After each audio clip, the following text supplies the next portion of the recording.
This week in Post, a deeper look at shaping light and shadow in our photos.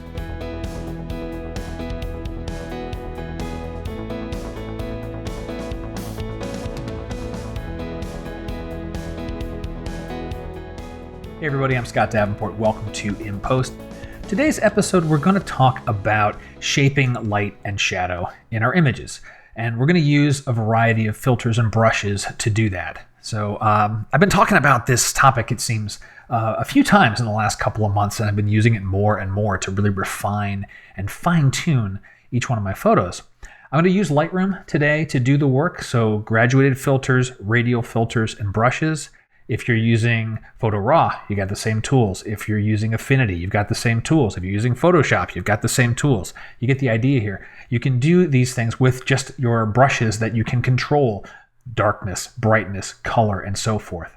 So let's get into this photo. This is the shot that I shared with you in the field from Scripps Pier. And this is the final image. And I'm going to show you before I added any of these radial, gradient, and so forth filters. So the photo's pretty nice, but I certainly want to add more depth, more dimension, and in particular, I wanted to get the textures in that sky to come out. So let's walk up each one of these different filters that I added. So I'll go to this next snapshot, graduated filters. Now this did a lot. Let me hover over here with the graduated filter open up. I've got a bunch of things going on here. Let's start with this one right here. I'm going to tap on it. This is a standard graduated filter, just darkening the exposure a little bit on the sky. Nothing too drastic, but it adds a nice effect. This one over to the left. I have to get this unhighlighted here. There we go. Similar idea, darkening exposure a little bit more. This part of the sky was certainly brighter. I wanted to make it darker.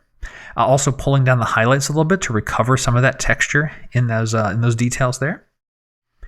And on the other side of the border here, you can see I'm getting this little corner here. Again, doing that same thing, pulling down exposure. So while I pulled exposure down overall for this section here, the top part of the sky, I'm using these two triangular shaped gradients to really kind of nudge those corners in a little bit more. So I'm getting some angular feel. You can't really see the angle in the photo, which is good, but it's drawing the eye down this way and giving depth. Next one is here. And what are we doing here?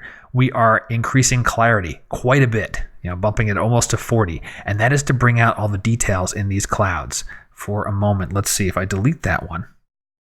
And then I'm going to undo that to re-add it. You can see the difference.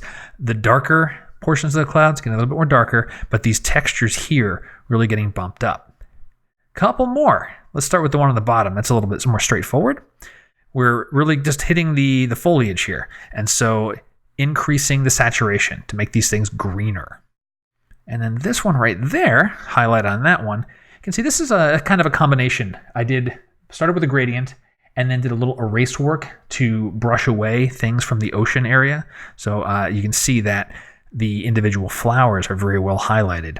And that's an increase in clarity. So where I did generally boosted the saturation for the greens here and these reds, this added clarity to punch up those individual bits of foliage. If I move my cursor away there, you can see even on those leaves, there are water droplets and everything because it had been raining a good portion of this day. So again, let's look at before filters, graduated filters, and then after. Really nice improvement, I think. Okay, so then what happened next? Moved on to radial filters. Here I'm looking at the scene going, all right, there's a couple of things I still want to do. I want a little more punch in that center.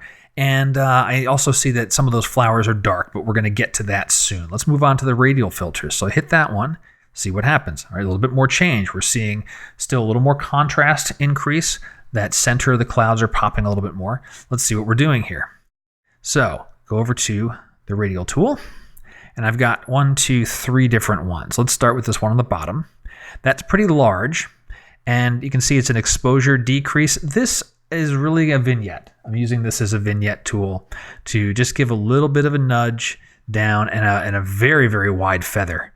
You can see the feathers almost all the way up to 90%, just to give that a nice fade there. One in the middle.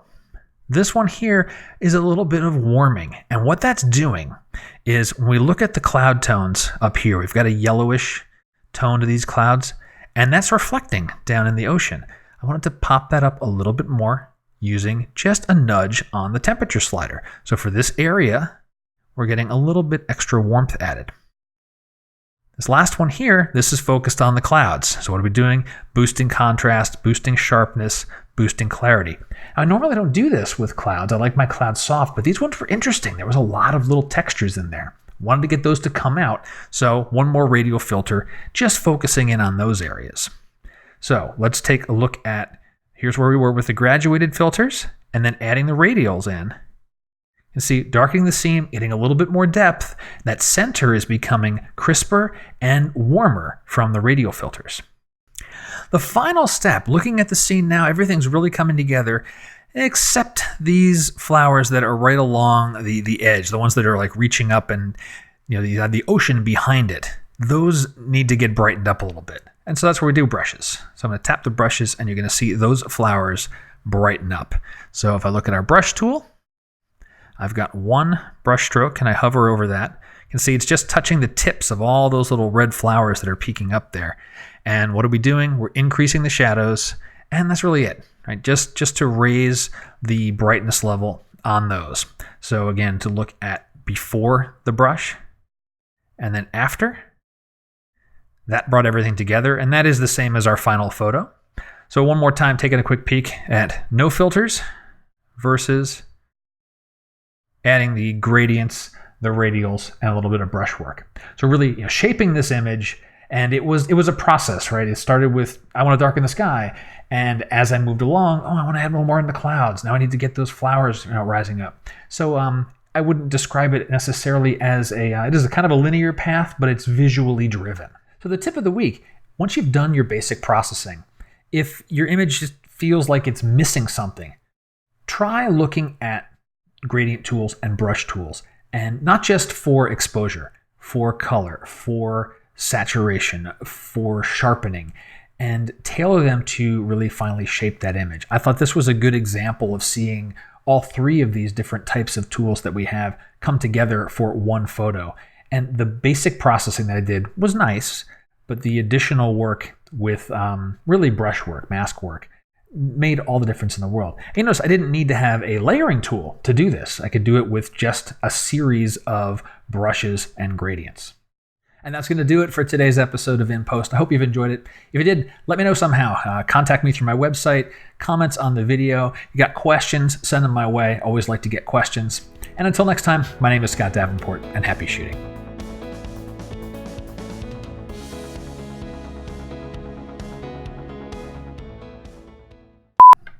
Why do I keep doing that? I got to stop wearing sleeves with buttons.